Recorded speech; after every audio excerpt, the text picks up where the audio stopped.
Hello, my name's Catherine, just giving some information on a Cheery school in Kibera which I visited earlier in the year.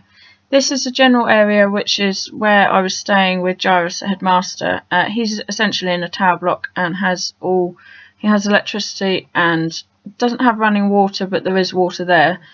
And so it's quite a culture shock, but in no way comparable to the slums which are in the photographs. They're generally in huts or shacks.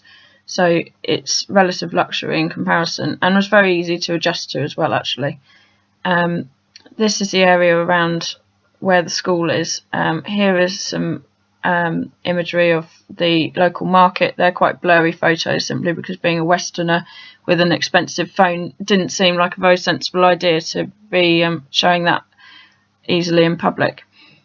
These are some photos of Nairobi. I went there for one day with Jairus at the weekend just to have a look around. It's not too dissimilar from London in that it's a capital city, and so it's more comparable than you'd expect it to be on some levels maybe. And it's got a lot of wealth that the slums don't. It's a giraffe at the local giraffe sanctuary I went to.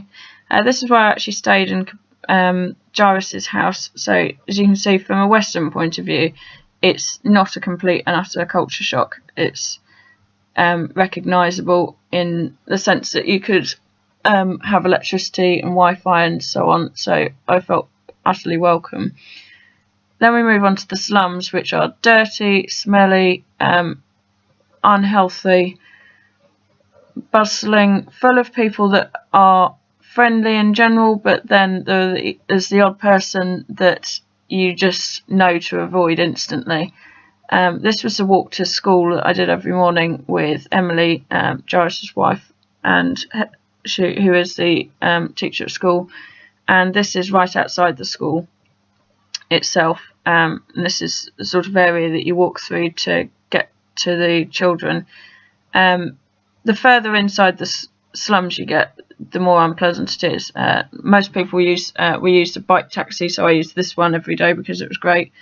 And I didn't go to the Chill and Rex cafe because it looked slightly badly named, but it was interesting to see that they have the same sort of amenities that we'd have here. It's just in a different way.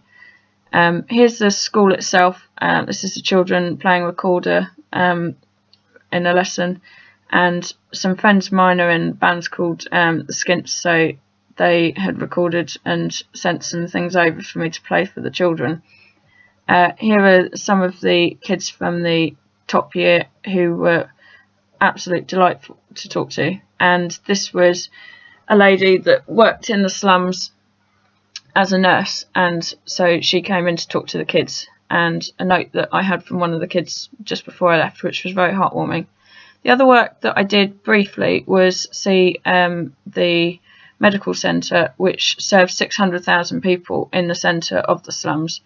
And it was very difficult as a Westerner to go in and just see what they're trying to work with and not feel, A, like doing something to help, and B, feeling quite guilty about the fact that you were walking in as a Western person and just saying, oh, well, I'll fix this. Which isn't how I approached it, but I did find it really interesting to learn about how they actually function, what they need. This is a pharmacy that they're building at the moment, so it can have more of an income from actually selling some drugs and use that profit to prop up some of the services that they desperately want to be able to provide and some of the equipment that they want to buy. This was the diagnostic room, and the photo here, yes, this one was their maternity unit, which terrified me as a concept because I can't imagine giving birth in there and feeling like that was a great start to life. The gentleman that ran the clinic is called Andrew, who was also very interesting. This is him, who was also very interesting to talk to about the work that he's been doing.